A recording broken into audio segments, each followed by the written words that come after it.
Assalamualaikum warahmatullahi wabarakatuh. Kami dari kelompok 6 mata kuliah kalkulus 3 akan mempresentasikan tentang teorema integral. Sebelum kami mempresentasikan materi teorema integral, akan saya perkenalkan terlebih dahulu anggota kelompok 6. Yang pertama ada Safira Fika Amanda dengan NIM 01. Yang kedua ada Ruli Erhandi dengan NIM 012. Ada Asriti Sekar Dewi dengan NIM 017, Syarifah Amelia Putri dengan NIM 025, Vina Wulandari dengan NIM 026, Salsabila Farah Putri dengan NIM 029, dan Riora Adrian dengan NIM 030. Kami di sini akan menjelaskan subbab tentang teorema Stokes.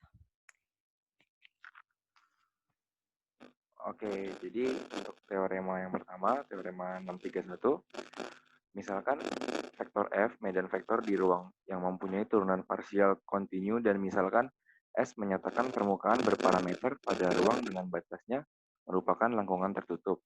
C sama dengan do S yang licin. Maka berlaku integral lipat 2 dengan batas S dari del kali F, del kali vektor F besar dikali N ds sama dengan integral dengan batas do S Ft dikali Ft ds dengan N vektor normal satuan dari permukaan dan T adalah vektor singgung satuan dari lengkungan tertutup do S. Jadi ini gambarnya, gambar 621 itu gambar tentang permukaan S yang mempunyai batas lengkungan tertutup C sama dengan do S. Nah, sebelum membuktikan teorema tersebut akan diberikan penulisan lain dari 6.24. Misalkan vektor F sama dengan PI tambah QJ tambah RK. Maka del F sama dengan do R per do Y dikurang do Q per do Z dikali I. Ditambah do P per do Z dikurang do R per do X dikali J. Ditambah do Q per do X dikurang do P per do Y dikali K. Nah, misalkan N-nya itu sama dengan N1, N2, N3 vektor normal dari S. Maka ruas kiri 6.24 dapat ditulis sebagai integral lipat 2 dengan batas S dari do R per do Y dikurang do Q per do Z kali N1 ditambah do P per do Z dikurang do R per do X kali N2 ditambah do Q per do X dikurang do P per do Y dikali N3 ds. Atau integral lipat 2 dengan batas S do R per do Y min do Q per do Z dikali dy dz ditambah do P per do Z dikurang do R per do X dz dx ditambah do Q per do X dikurang do P per do Y dx dy dikali maksudnya ds. Nah, ruas kanan 6.24 adalah integral dengan batas do S PT1 ditambah IT2 ditambah RT3 ds sama dengan integral dengan batas do S PDX tambah QDY tambah RDZ dengan vektor T sama dengan T1, T2, T3. Vektor singgung satuan lengkungan do S.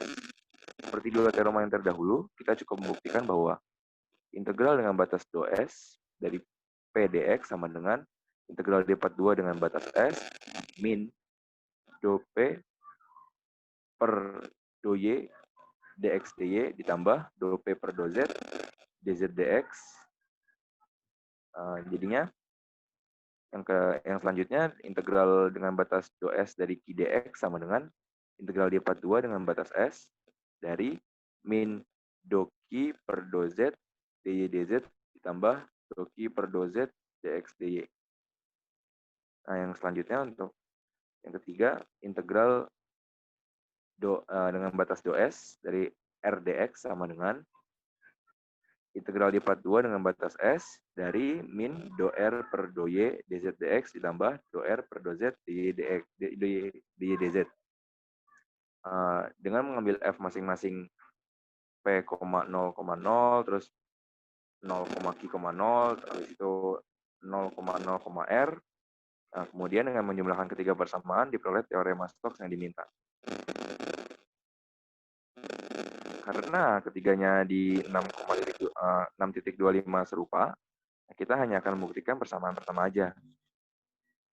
Untuk pembuktiannya, misalkan si U, V sama dengan X UV I tambah Y UV J tambah Z UV K adalah parameterisasi permukaan S dengan daerah definisi D set dari R kuadrat. Misalkan pula bahwa do S juga hasil pemetaan dari do D.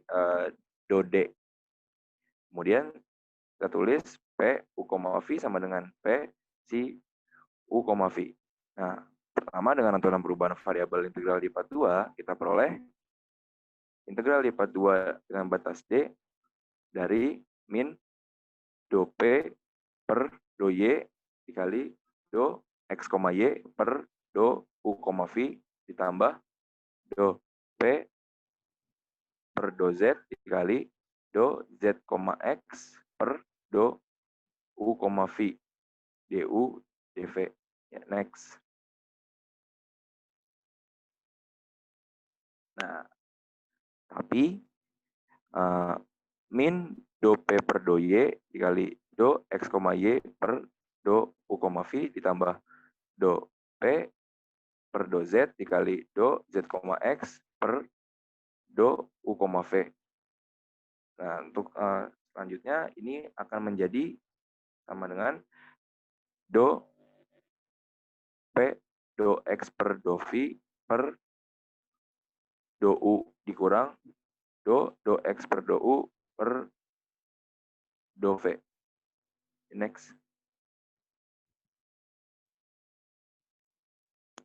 Nah, dengan demikian integral lipat 2 tersebut akan menjadi integral lipat 2 dengan batasan D dari do P do X per do V per do U dikurang do X per do U per dV du dV. Kemudian kita hitung integral garisnya yaitu maksudnya integral dengan batas do S dari P dx sama dengan integral dengan batas do D P do X per do U du ditambah P do X per do V dV. Nah, selanjutnya dengan menggunakan teorema Green di bidang UV, integral garis tersebut menjadi integral ruas kanan di 6.27. Nah, sampai di sini kita telah membuktikan secara lengkap baris pertama di 6.25.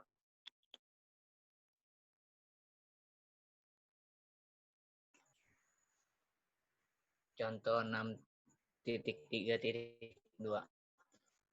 Carilah integral garis dengan batas C vektor F dikali vektor T ds jika vektor F S, Y, Z sama dengan Z dikali vektor I dikurang X dikali vektor Y dikurang Y sepanjang segitiga yang titik sudutnya 0,0,0, 0,2.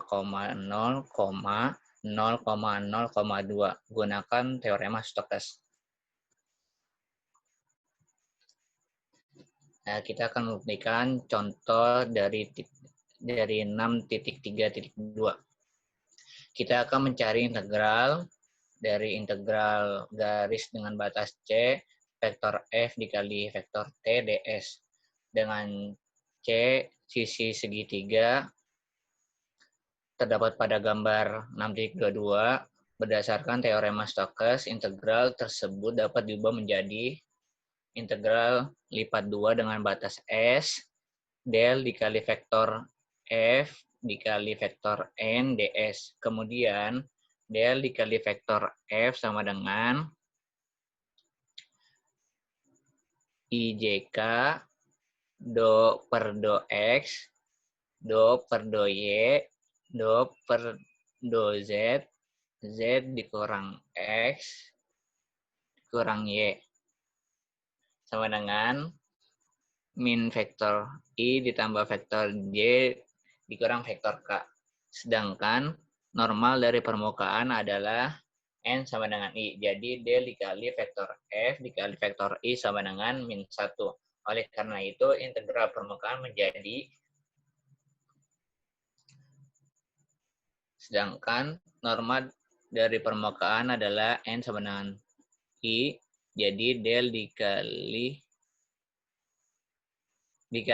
F, mohon maaf, dikali vektor F dikali vektor I sama dengan min 1. Oleh karena itu, integral permukaan menjadi integral lipat 2 dengan batas S, del dikali vektor F dikali vektor N, ds sama dengan min 1, dikali luas S sama dengan min 2. Dan ini gambar dari 6.22. Gambar segitiga dengan titik sudutnya 0,0,0,0,2,0 dan 0,0,2. Oke, selanjutnya ada teorema 6.3.4, arti geometri dari curve. Misalkan, C epsilon adalah lingkaran berjari-jari epsilon dengan P dan terletak pada bidang dengan vektor normal satuannya vektor N. Misalkan, vektor F dan vektor yang mempunyai turunan parsial pada suatu daerah yang memuat P. Maka, del dikali vektor Fp dikali vektor N sama dengan limit epsilon mendekati 0, 1 per epsilon, 1 per pi dikali epsilon kuadrat, dikali integral dengan batas C epsilon, dikali vektor F, dikali vektor T, ds. Artinya, curve suatu medan vektor F dalam arah vektor normal N adalah sirkulasi persatuan luas pada bidang dengan vektor normal N. Misalkan, bukti dari teorema tersebut adalah, misalkan S epsilon cakram yang terletak pada bidang dan batasnya adalah lingkaran C epsilon, dengan menggunakan teorema Stokes, integral lipat 2 dengan batas S, del dikali vektor F dikali vektor NDS sama dengan integral dengan batas C epsilon, vektor F dikali vektor T, ds. Teorema nilai rata-rata juga berlaku pada integral lipat 2. Jadi, ada titik P epsilon di S epsilon, sehingga integral lipat 2S del dikali vektor F dikali vektor NDS sama dengan del dikali vektor F P epsilon dikali N dikali vektor N luas S epsilon. Jadi, del dikali vektor F P epsilon dikali vektor N sama dengan 1 per pi dikali epsilon kuadrat dikali integral dengan batas C epsilon vektor F dikali vektor T ds. Dengan demikian, rumus 6.29 mempunyai interpretasi fisis, misalkan medan vektor F sama dengan rho vektor V, dengan vektor V menyatakan kecepatan aliran fluida dengan lunak, dengan rho menyatakan konstanta kerapatan massa fluida, kemudian nilai integral garis fungsi gamma C sama dengan integral garis batas C vektor F dikali vektor TDS menyatakan laju aliran sepanjang lengkungan C dan disebut sirkulasi medan vektor F sepanjang lengkungan C. Selanjutnya, rumus 6.29 menyatakan bahwa del dikali vektor F dikali vektor N dikali P sekitar fungsi gamma C per pi dikali R kuadrat. Jika C adalah lingkaran berjari-jari R sangat kecil berpusat di titik P dan tegak lurus terhadap vektor normal N, jika del dikali vektor F tidak sama dengan himpunan kosong, maka sirkulasi paling besar jika arah dari vektor N sesuai dengan arah del dikali vektor F. Oleh karena itu, garis yang melalui titik P dan searah dengan vektor del dikali vektor F merupakan sumbu putaran fluida dan makin dekat ke titik P putaran tersebut semakin besar. Pada soal 27 di halaman 151, diminta untuk menghitung nilai del dikali vektor F sama dengan 2 rho omega. Jika fluida berputar dengan kecepatan sudut omega dengan pusat di titik P, oleh karena itu pada buku yang sama ditulis del dikali vektor F sebagai notasi vektor F. Jika del dikali vektor F sama dengan 0, aliran fluida dan medan vektor disebut irotasional atau tidak berputar. Contoh selanjutnya.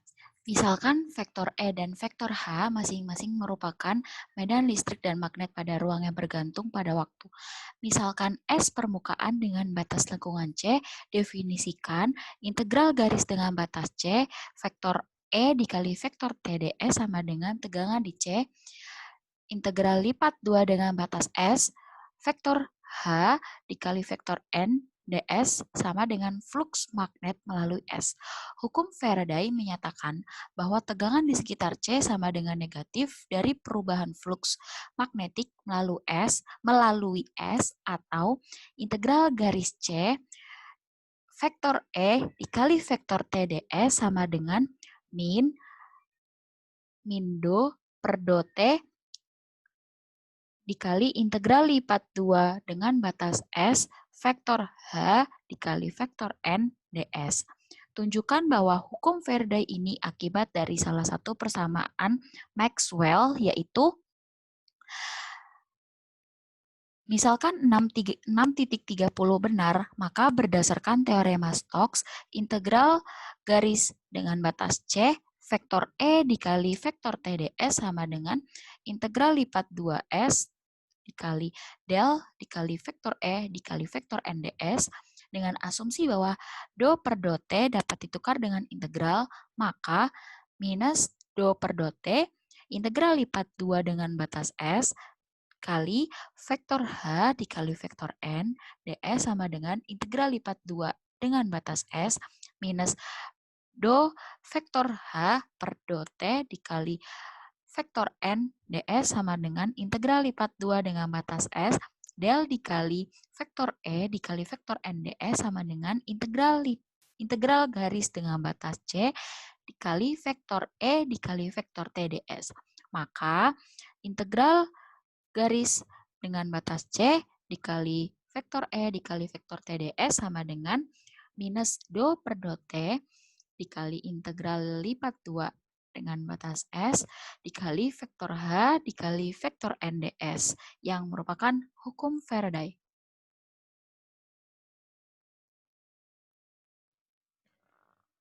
Ya, sekian dari pemaparan kelompok kami. Kurang lebihnya mohon maaf. Wassalamualaikum warahmatullahi wabarakatuh.